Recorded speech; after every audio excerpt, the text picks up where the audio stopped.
হেই বন্ধুরা, আজ আমি হাজির হয়েছি 2008 সালে মুক্তিপ্রাপ্ত একটি American superhero film iron man নিয়ে। এই ফিল্মটি এমসিইউ মানে মার্ভেল সিনেম্যাটিক ইউনিভার্সের পুরো সিরিজের প্রথম কাহিনী। মার্ভেলের প্রত্যেকটি সুপারহিরো ক্যারেক্টার আমার কাছে খুবই প্রিয়, আর এর মধ্যেই পার্সোনালি আমার সবথেকে ফেভারিট আয়রন ম্যান। তা বলে এই না যে বাকি মুভিগুলো আমার ভালো লাগে না। আপনারা আমার চ্যানেলের কভার ফটো একটু ফলো করলে বুঝতেই পারবেন আমি মার্ভেলের কত বড় ফ্যান। আর এই চ্যানেলটা আমি যখন শুরু করেছিলাম আমি তখন থেকেই আশায় ছিলাম কবে আমি মার্ভেল সিরিজের প্রত্যেকটি সিনেমা এক্সপ্লেন করব। অবশেষে শুরু করলাম। আজ থেকে মার্ভেলের পুরো সিরিজের প্রত্যেকটি সিনেমা আমি অর্ডার ওয়াইজ এক্সপ্লেন করব। আমি যখন এই ভিডিওটি বানাচ্ছি তখন বর্তমানে এই মুভিটির IMDb রেটিং 7.9 আউট অফ 10। তো আর বেশি বিস্তারিত বর্ণনায় না গিয়ে ডিরেক্ট চলে যাওয়া যাক মেন স্টোরির দিকে। শুরু করা কাহিনীর শুরুতেই আমরা দেখতে পাই আফগানিস্তানের কুনার প্রভিন্স নামের একটি জায়গায় কিছু সেনাবাহিনীর গাড়িতে করে ফিরছেন আমাদের সকলের প্রিয় টনি স্টার্ক মানে আয়রন ম্যান। কিন্তু রাস্তাতেই তাদের ওই গাড়ির উপর হঠাৎ করে কিছু আতঙ্কবাদী হামলা করে, যার ফলে তার সাথে থাকা সেনাবাহিনী এক এক করে সবাই মারা যায়। এবার টনি নিজে বাঁচার জন্য ওই গাড়ি থেকে বেরিয়ে পালাতে যাবে, ঠিক তখনই তার পাশে তার কোম্পানির মানে স্টার্ক ইন্ডাস্ট্রির তৈরি একটি বোম এসে পড়ে। এটা দেখেই টনি ওই বোমটি থেকে বাঁচার জন্য সেখান থেকে পালাতে যাবে, কিন্তু ততক্ষণে ওই বোমটি সেখানেই ফেটে যায়, যার ফলে সে গুরুতর আহত হয়। আর সেখান থেকে টনি স্টার্ককে ধরে জঙ্গিরা তাদের ডেরায় নিয়ে আসে। এবার এখান থেকে ঘটনা কিছুটা ফ্ল্যাশব্যাক মানে 36 ঘন্টা আগে দেখানো হয়, যেখানে আমরা দেখতে পাই একটি অনুষ্ঠানে টনি স্টার্ককে পুরস্কৃত করা হয়েছে আর্মস ডিলার অব দ্য ইয়ারের জন্য। কিন্তু তার বন্ধু রোডি যখন গর্বের সহিত ওই পুরস্কারটি দেওয়ার জন্য তাকে স্টেজে আমন্ত্রণ জানায়, তখন আমরা দেখতে পাই ওই পুরস্কারটি নেওয়ার জন্য স্টেজে গিয়ে উপস্থিত হয়েছে টনি স্টার্কের বাবার বন্ধু আর তার বিজনেস পার্টনার ওবাডিয়া স্টেন। আসলে টনি তখন একটি ক্যাসিনোতে জুয়া খেলতে ব্যস্ত। এরপরই সেখানে তার বন্ধু রোডি ওই পুরস্কারটি নিয়ে পৌঁছে যায় তাকে দেওয়ার জন্য। কিন্তু টনি সেই পুরস্কার দেখে তাকে জানায় এইরকম পুরস্কার আমার বাড়িতে প্রচুর আছে। এমনকি ওই ক্যাসিনো থেকে বেরোনোর পথেই টনি ওই পুরস্কারটিকে একজনকে গিফট করে দেয়। এবার বাড়ি ফেরার পথে টনি যখন গাড়িতে উঠতে যাবে, ঠিক তখনই ক্রিস্টিয়ান এভারহার্ট নামে একটি লেডি রিপোর্টার এসে তার ইন্টারভিউ নেবার চেষ্টা করে আর বলে আপনার কোম্পানি যে এইসব আধুনিক হাতিয়ারের লেনদেন করে এটা পুরো পৃথিবীর জন্য ক্ষতিকারক। কিন্তু টনি তাকে উত্তরে জানায় এই পৃথিবীতে কোনো কিছুই ঠিক না। যদি কোনোদিন পৃথিবীতে শান্তির জন্য হাতিয়ারের প্রয়োজন উঠে যায় তাহলে আমি কথা দিচ্ছি সবার আগে আমার কোম্পানি হাতিয়ার তৈরি করা ছেড়ে দেবে আর বদলে ইট তৈরি করা শুরু করবে। এবার পরদিন সকালে আমরা দেখতে পাই টনির পিএ মানে পার্সোনাল অ্যাসিস্ট্যান্ট পেপার পটস তাকে বলে আপনি কি ভুলে গেছেন আপনার আজ আফগানিস্তানে একটি আর্মস ডিল কমপ্লিট করতে হবে আর আপনার প্লেন আপনার জন্য প্রায় 1.5 ঘন্টা ধরে ওয়েট করছে। এই কথা শুনেই টনি তাড়াতাড়ি করে রেডি হয়ে তার গাড়ি নিয়ে বেরিয়ে পড়ে প্রাইভেট প্লেনটির উদ্দেশ্যে। আর সেখানে পৌঁছেই দেখে তার বন্ধু রোডি তার জন্য প্রায় 3 ঘন্টা ধরে ওয়েট করছে। এইবার তারা দুজনে মিলে বেরিয়ে পড়ে আফগানিস্তানের উদ্দেশ্যে, যেখানে কিছু সেনাবাহিনী ওয়েট করছে টনি স্টার্কের জন্য। টনি স্টার্ক সেখানে পৌঁছেই তার তৈরি একটি আধুনিক মিসাইলের ক্ষমতা প্রদর্শন করে আর জানায় তার তৈরি এই জেরিকো মিসাইল এতটাই আধুনিক যে শত্রুপক্ষকে সে নিমেষেই ধ্বংস করে দিতে পারে। আর ওই মিসাইলটি প্রদর্শনের সময়ই আমরা দেখতে পাই আয়রন ম্যান সিরিজের সিগনেচার একটি সিন, যেটা আমরা প্রায় প্রত্যেকেই কোথাও না কোথাও একবার হলেও দেখেছি।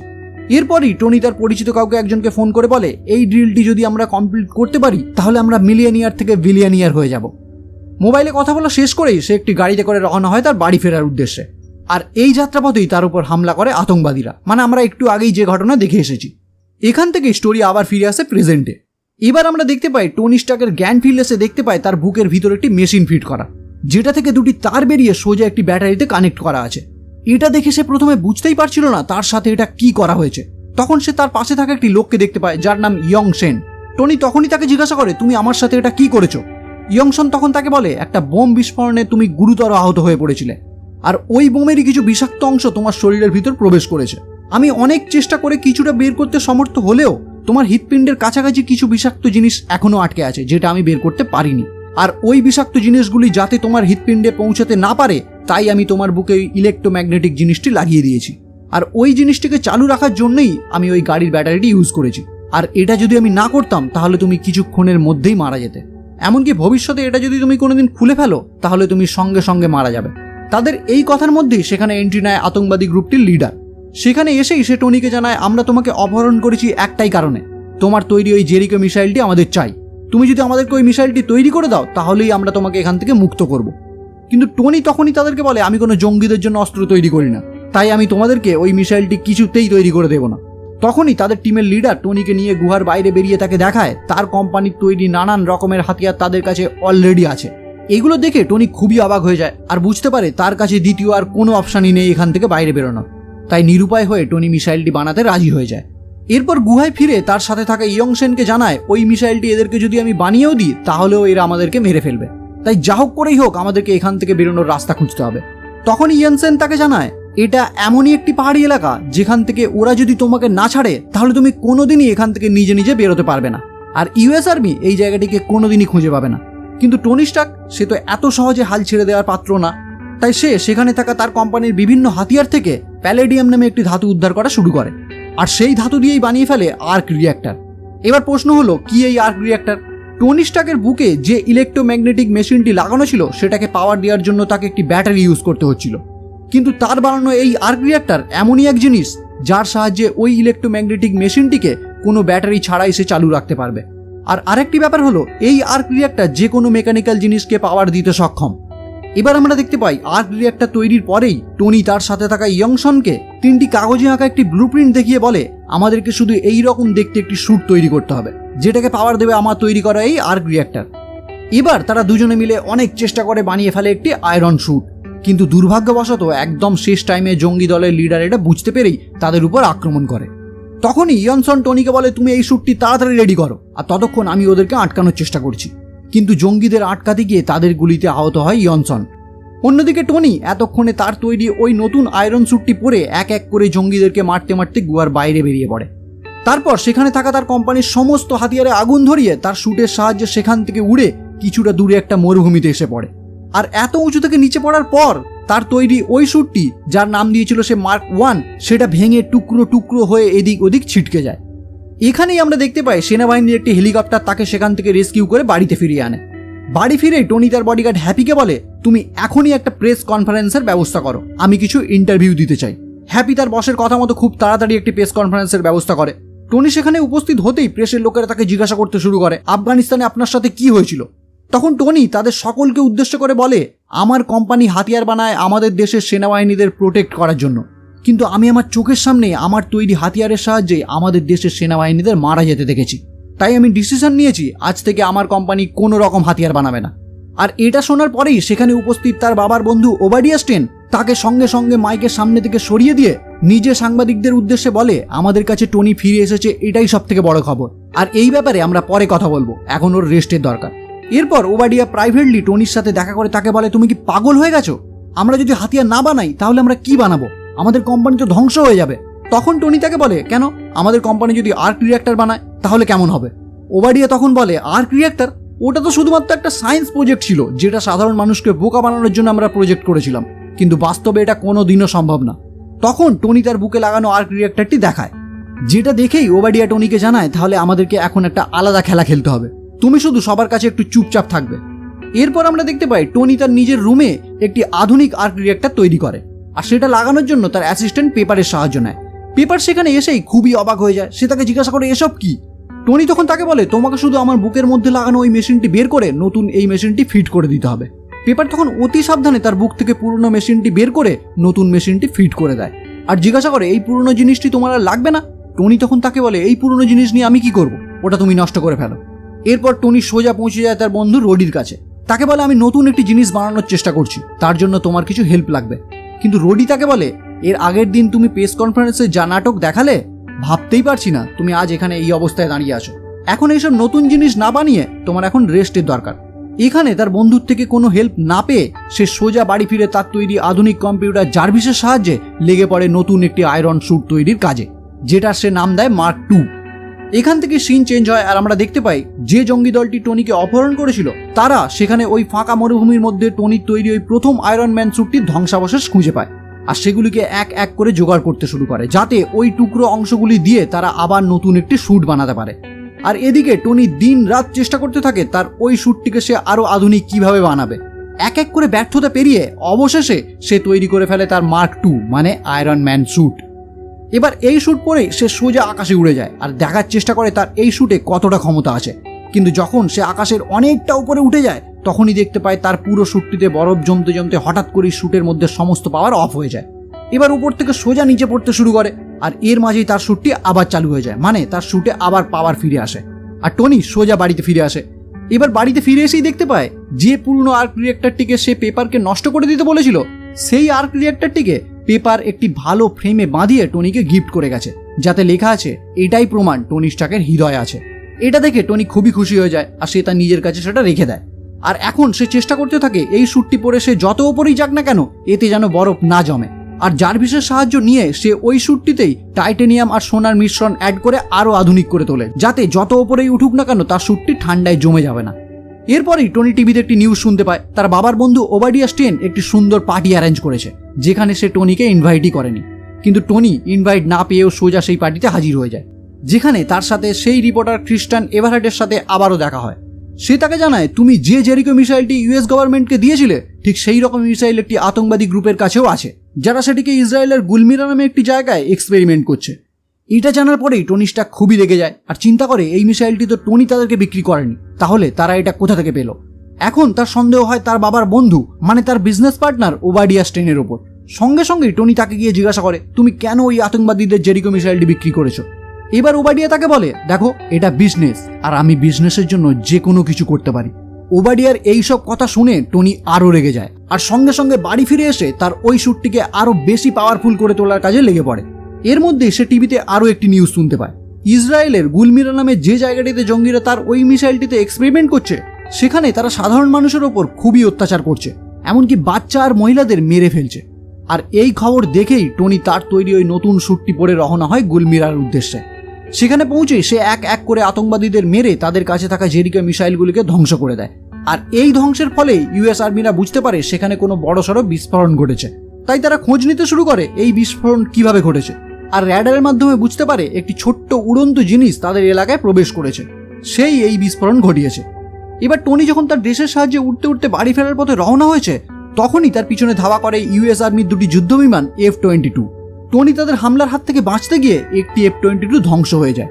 তখনই এয়ারপোর্ট থেকে আরেকটি F-22কে অর্ডার দেওয়া হয় ওই উড়ন্ত বস্তুটিকে এখনই ধ্বংস করে দাও। কিন্তু তখনই টনি তার বন্ধু রোডিকে ফোন করে জানায়, ওই উড়ন্ত বস্তুটি আর কেউ না, আমি নিজে। তুমি যা হোক করেই হোক তোমার এই এয়ারফোর্সগুলিকে আমার পাশ থেকে সরাও। অবশেষে টনি তার বন্ধুর সাহায্য নিয়ে এয়ারফোর্সের হাত থেকে বেঁচে বাড়ি ফিরে আসে। পরদিন সকালে রোডি নিউজে জানায় তাদের ট্রেনিং চলাকালীন একটি F-22 ধ্বংস হয়ে গেছে, যাতে হতাহতের কোনো খবর নেই। আর অন্যদিকে আমরা দেখতে পাই ওবাডিয়া স্টেন পৌঁছে যায় টেন রিং জঙ্গি গোষ্ঠীর কাছে, যারা টনি স্টার্ককে অপহরণ করেছিল। এখানেই আমরা জানতে পারি এই জঙ্গি গোষ্ঠী টনি স্টার্ককে অপহরণ করেছিল ওবাডিয়ার কথাতেই, কারণ ওবাডিয়া চেয়েছিল তাকে মেরে ফেলতে, যাতে সে নিজে স্টার্ক ইন্ডাস্ট্রির সর্বেসর্বা হয়ে উঠতে পারে।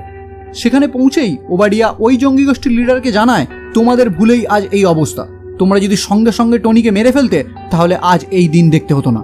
এই কথা শুনেই জঙ্গি গোষ্ঠীর লিডার তাকে জানায়, ওইটা নিতান্তই একটা দুর্ঘটনা ছিল, কিন্তু এখন আমার কাছে তার তৈরি ওই লোহার স্যুটের পুরো ডিজাইন আছে আর আমি তোমাকে ওই ডিজাইন পুরোপুরি ফ্রিতে দিয়ে দেব, তুমি শুধু আমাকে ওই রকমই একটি লোহার ড্রেস বানিয়ে গিফট করবে।